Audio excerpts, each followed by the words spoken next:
자, 반갑습니다. 이 시간에는 제 6강 들어가겠습니다.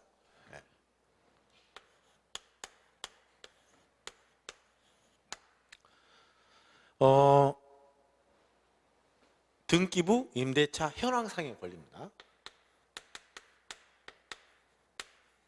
현황상 권리란, 자, 등기부 임대차 현황상의 권리를 분석을 해야 된다라고 말씀을 드렸습니다. 자, 경매 물건입니다. 그 물건의 채무자 겸 소유권자는 반드시 존재하겠죠. 대한민국의 모든 부동산에 주인이 다 있는 법이니까 그거는 등기부를 보면 아는 것이고, 자, 등기부에 주거용 부동산이다, 상가다 라고 하면 임차권이 나타날 수 있죠. 임대차 권리가 나타날 수 있습니다. 자, 그러면 토지에는 임대차가 있을까요? 토지에도 임대차가 있습니다. 임차인도 있을 수 있어요. 그 토지 물건의 소유권자가 그 나대지든 농지든 임대차로 줄 수는 있습니다. 그런데 왜 임차권, 임대차 권리 분석을 할 필요가 없을까요? 토지에는 실질적으로 특별법으로 그거는 이 임대인이 토지를 임대차했다, 이거는 채권이야. 두 사람 간의 채권. 이해되시죠? 그래서 농지도 실질적으로 현장 가보면은 임대차로 많이 이루어지고 있습니다. 그런데 특별법으로 그 농지의 임대차, 임차인을 보호를 해주지 않습니다. 그 이유는 실제로 농지 임대차라는 특별법이 없기 때문입니다. 그건 채권이다, 이렇게 생각합니다. 그러면 여러분한테 전 시간에 했던 주택상가 임대차에서 채권, 실질적으로 물건이 채권에 우선한다고 했잖아요. 그런데 시행일이죠. 주택임대차 시행일, 상가임대차 시행일 이전이라고 생각하면 가장 좋겠습니다. 토지 같은 경우는 임대차는 특별법으로 제정이 되지 않았기 때문에 그냥 두 사람과 임대인과 임차인의 채권관계다. 그래서 어때요? 경매로 그 물건이 진행이 되잖아요. 임대차에 나타나지 않습니다. 왜? 그 물건, 토지의 임차권은 어떻게? 주민센터나 이런 부분에서 전입신고할 의무가 없어요. 임대인과 임차인 두 사람 간의 관계입니다. 자, 그러면 특별법인 주택상가 임대차가 시행되기 전에는 뭐였을까? 토지 임대차. 우리가 일반적으로 토지를 소유권자가 임대인한테 맡기는 거 있잖아. 이게 임차권이구나, 이렇게 생각하시면 돼요. 그래서 임차권은 우리가 경매 시장에서는 배당이 가장 후순위로 밀리는 게 채권입니다. 그래서 임차권이 채권이라는 소리예요. 그걸 보호해주는 법이 주택임대차 보호법이라는 특별법, 상가임대차 보호법이라는 특별법이다, 이렇게 생각을 하시면 될 것 같습니다. 자, 이 시간에는 이제 현황상 권리입니다. 자, 제가 특별하게 깊게 공부는 안 했습니다만은 전 시간에 등기부나 임대차에 관한 권리 분석하는 기법은 여러분한테 강의를 했어요.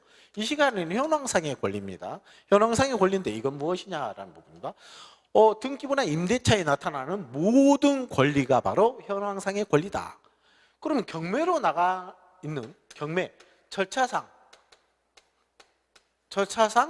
어떤 사건, 이것도 현황상의 권리입니다. 이해관계인들이 사건이라는 건데 소송권이에요. 소송권에 따라서 낙찰자가 인수를 해줄 수도 있다, 이 생각을 하시면 돼요.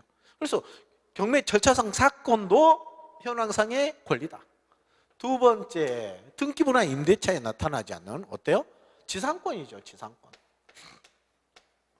지상권은 법으로 보호받을 수 있는 법정 지상권, 일반 지상권, 구분 지상권, 분묘 기상.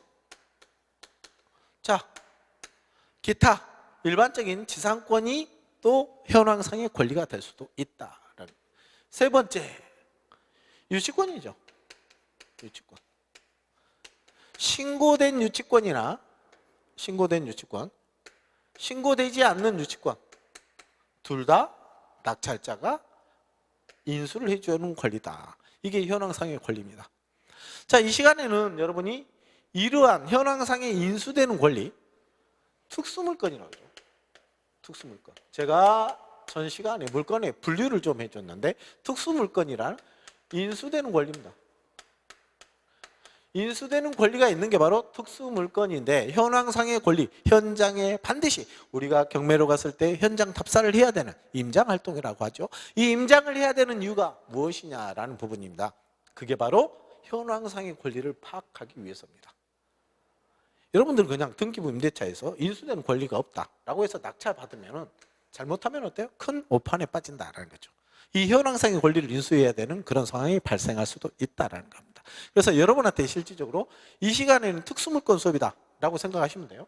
인수되는 권리가 있는 경매 물건은 바로 특수물건이다 라는 겁니다.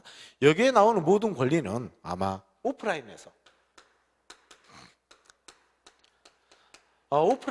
강의를 해드릴 겁니다. 여러분한테 이 시간에는 실질적인 경매를 어떻게 공부를 해야 될까라는 경매 공부하는 입문과정, 왕기초과정이라고 생각하시면 될 것 같아요. 자, 인수되는 권리가 무엇이 있을까요?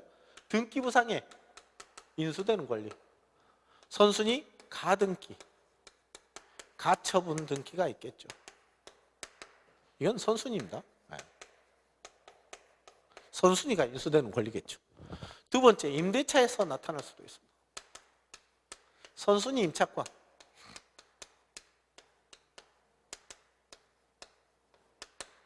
세 번째, 현황상의 권리, 유치권, 지상권, 기타 사항으로 분류할 수 있겠죠. 기타 사항에서는 우리가 경매 절차상에서 반드시 알아야 될 부분입니다. 우리가 임장할 때 임장 시 필요한 사항이 있어요. 첫 번째, 그 물건의 현황조사서, 경매로 진행되면 현황 조사를 하게 됩니다. 누가? 집행관이.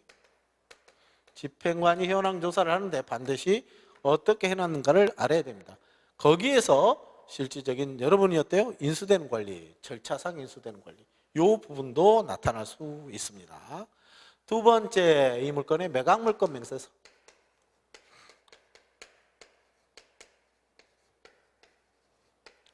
자, 매각물건 명세서는 물건 조사행, 등기부 임대차 현황상, 그리고 어때요? 송달 과정까지 매각물건 명세서에 다 나와 있습니다. 그리고 감정가, 길, 전체적으로 매각물건 명세서에 다 나타난다라고 하시면 됩니다. 세 번째, 경매를 진행하는데 그 물건은 어때요? 가격을 판단해야 되겠죠. 법원에서 경매를 하는데 가격 평가를 자기들이 안 합니다. 그럼 우리 일반적인 공인중개사 사장님한테 어때요? 이 물건에 얼마입니까? 라고 해서 매각을 하면 어때요? 모르는 사람이 너무 많겠죠. 그래서 그 물건을 대행해 줄 수 있는 기관, 그게 감정평가 기관입니다. 그래서 감정평가를 해서 감정평가서를 기준으로 해서 이 매각을 한다. 그럼 우리는 어때요? 임장할 때 반드시 이 세 가지 물건에서 준비를 해서 임장을 해 주셔야 된다. 저기에서 나타나지 않는 권리가 있다라고 하면 여러분이 어때요? 이의신청, 한마디로 허가가 났는데 불허가 신청을 할 수도 있는 그런 부분이다라고 생각을 하시면 될 것 같습니다. 자, 오늘 현황상의 권리 부분은 이런 부분입니다. 여러분한테 현장을 해야 되는 거는 기본적으로 어때요? 임장활동인데 임장을 가서 현황상의 권리를 파악하시라라는 말씀을 드립니다. 그리고 여기에 나타나는 현황상의 권리, 지상권, 법정상권에 관한 공부, 일반지상권, 구분지상권, 분묘기지권에 따라서는 개별 공부가 또 필요한 거예요. 어떤 물건을 내가 입찰해서 낙찰받으러 가는데 권리 분석하고 싶은데 실제 현황상의 다른 구분, 등기에 나타나지 않고 임대차에도 나타나지 않는 새로운 현황상의 권리들이 있다라는 말씀만 드리고, 이런 부분을 해결하기 위해서는 여러분들이 심도 있는 공부를 더 해야 된다라는 말씀을 드리면서 이 시간은 여기서 마무리하도록 하겠습니다. 수고하셨습니다.